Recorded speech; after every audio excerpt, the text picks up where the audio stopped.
Hello प्यारे बच्चों, तो कैसे हैं आप सभी। आशा करते हैं स्वस्थ होंगे, मस्त होंगे और ईमानदारी से पढ़ाई कर रहे होंगे। तो आज के इस क्लास में हम जॉर्ज पंचम की नाक पढ़ेंगे। ये जॉर्ज पंचम की नाक किसने लिखा है? तो कमलेश्वर ने लिखे हैं। जॉर्ज पंचम की नाक की कहानी के लेखक कौन है? तो कमलेश्वर। तो आज की इस कहानी में हम जानेंगे कि एलिजाबेथ, जो रानी एलिजाबेथ थी, उसके बारे में हम पढ़ेंगे। वो कब भारत आई थी और भारत आने के हिंदुस्तान भी कहा जाता था, तब कैसी हलचल मची थी।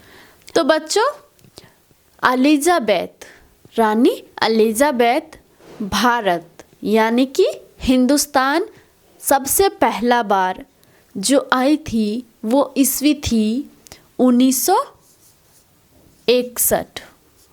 1961 को वो पहली बार हिंदुस्तान आई थी।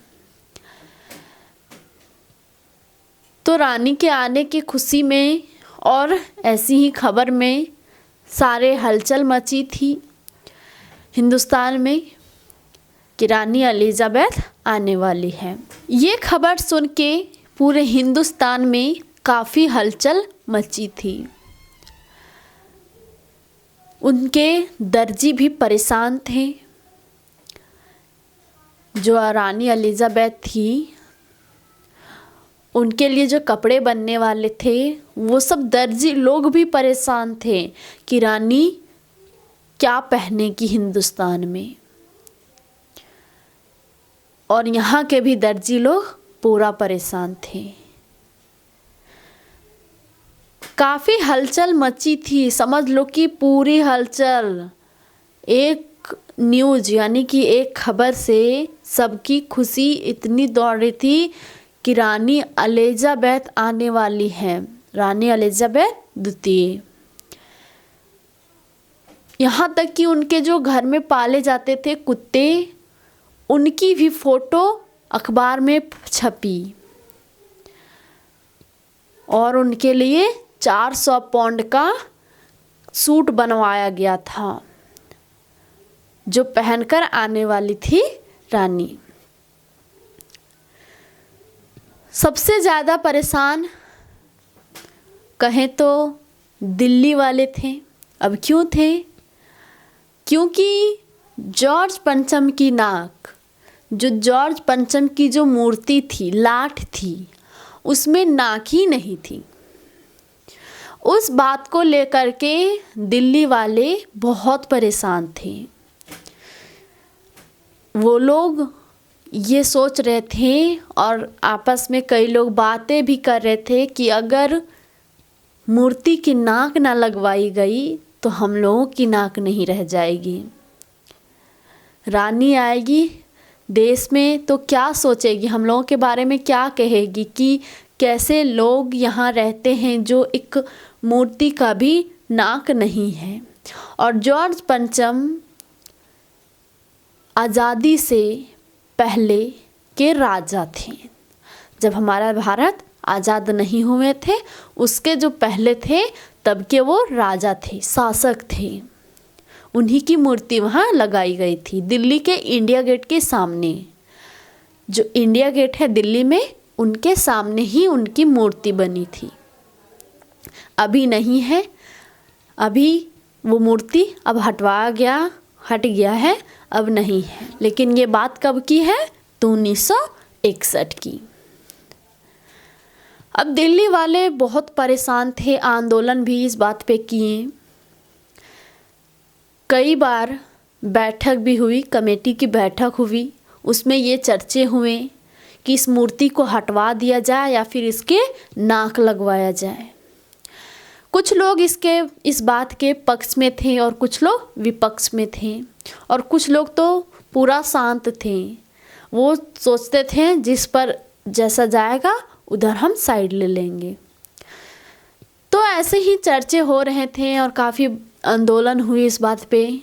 और फिर ये बातें हुई, ये कंफर्म हुआ कि इस मूर्ति में लगवानी चाहिए, नाक लगेगी।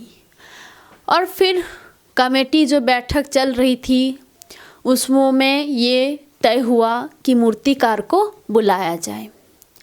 और फिर एक मूर्तिकार को बुलाया गया। उसमें कहा गया कि इस मूर्ति में नाक लगवानी है। वो मूर्तिकार सबके चेहरे को देख करके उनके आंसू निकल आए। अब क्यों आंसू आए? तो वो सबके चेहरे को देख करके, जो उदास थे, परेशान थे, ये सब देख करके उनके आँख में आंसू आ गए थे। और जब ये तय हुआ कि लगवानी चाहिए, वो मूर्तिकार बोले कि हाँ लग जाएगी, लेकिन उसके लिए सबसे पहली बात ये ज़्यादा ज़रूरी है कि हमें पता चलना चाहिए कि ये मूर्ति कब बनी थी और किस पत्थर से बनी थी, कहाँ के पत्थर से बनी थी। तो ये बातें कंफर्म हुई। अब एक क्लर्क को फ़ोन लगाया गया और उससे ये काम सौंपा गया कि तुम ये पता करो और इस बात की छानबीन करो कि इस मूर्ति कब बनी थी और ये किस पत्थर से बनी थी और कहाँ से लाया गया था वो पत्थर। लेकिन वो क्लर्क असफल रहा, इस काम में असफल रहा।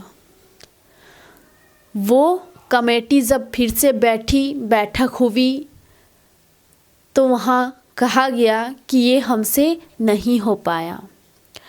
और ये बात सुन करके कमेटी वाले की चेहरे ही उतर गए।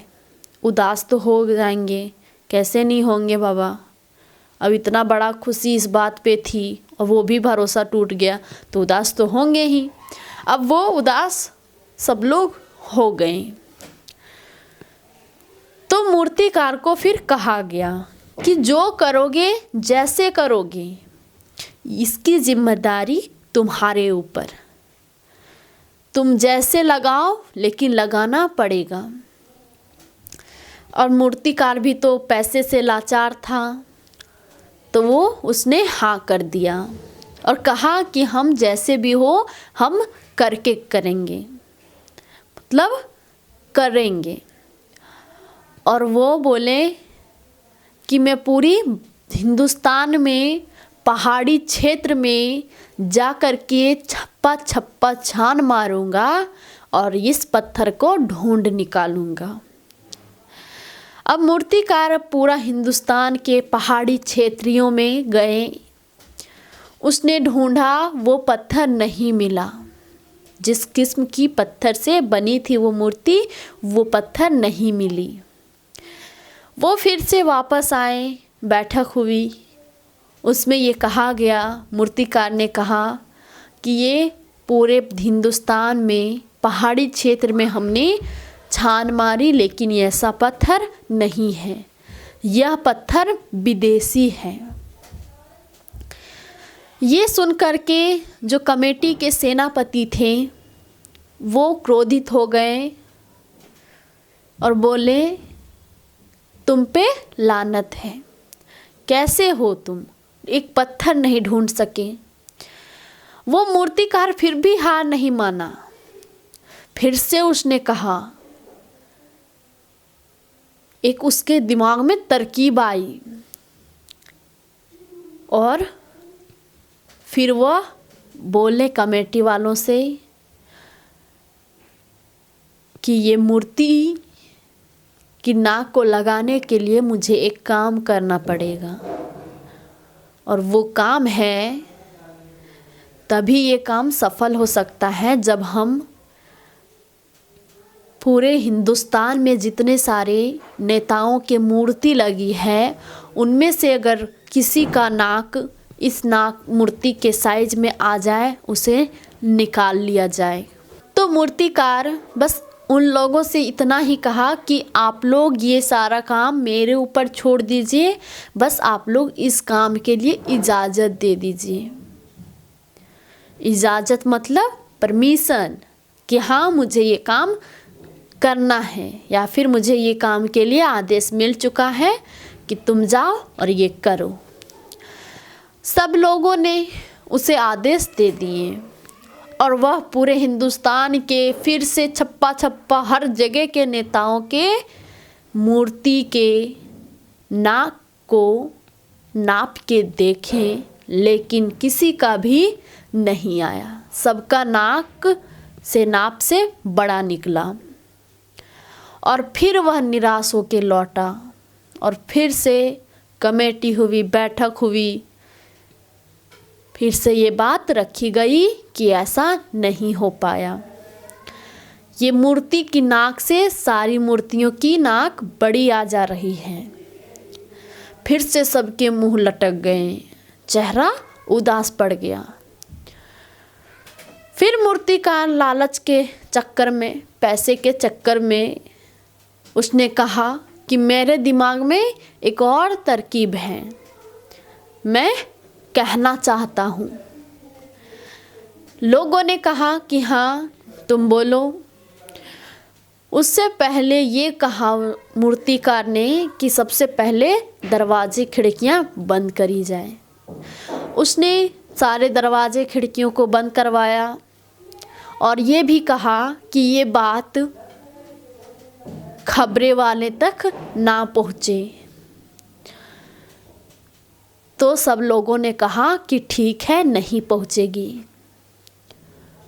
और उसने कहा कि देश में तो 40 करोड़ लोग हैं, 40 करोड़ लोग में से किसी एक का नाक तो ज़रूर आ जाएगा, तो हम क्यों ना इसमें किसी इंसान का जिंदा नाक लगाया जाए।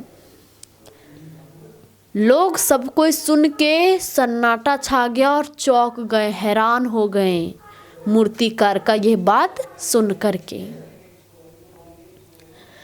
वो लोग मूर्तिकार से कहें कि ऐसा तुम कैसे कर सकते हो, कैसे करोगे। मूर्तिकार ने कहा कि ये सब मेरे ऊपर छोड़ दीजिए, मैं कर लूँगा, बस आप लोग इजाज़त दे दीजिए। फिर सेनापति ने इजाज़त दे दी। उसने ये सोचकर इजाज़त दे दी कि पूरी देश के नाक से बढ़कर के एक का नाक नहीं है, यानी कि देश की नाक जो कटती, इससे अच्छा एक की नाक कट जाए।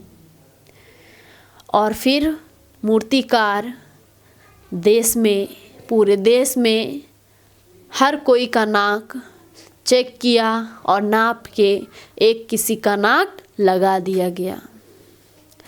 लेकिन उसने जो कहा था कि ये बातें खबरें तक नहीं पहुंचनी चाहिए, लेकिन फिर भी इतना ज़रूर पहुंचा कि जॉर्ज पंचम की नाक लग रही है, बस लगने वाली है। ये खबर सुन करके सब लोग खुश हो गए। और फिर एक ऐसा दिन आया जो जॉर्ज पंचम की नाक लग गई और सब कोई खुशी से उछल पड़े। और उस नाक के मूर्ति में उस जो तालाब थी, उस तालाब की जो पानी थी, उस गंदे पानी को साफ किया गया और उसमें ताज़ी पानी भरी गई, इसलिए ताकि वो जिंदा नाक सूखे ना। और पूरी दिल्ली चकाचक हो गई, सड़कें जवान हो गई और मूर्ति में नाक भी लग गई। और ये नाक जहाँ लगा, इस कहानी की ख़त्म वहीं होती है। तो आशा करते हैं कि आपको इस कहानी से कई सारे सीख ऐसे मिले और आपको ये कहानी बहुत अच्छे से समझ में आया होगा। मिलते हैं नेक्स्ट वीडियो में इसी अंदाज के साथ।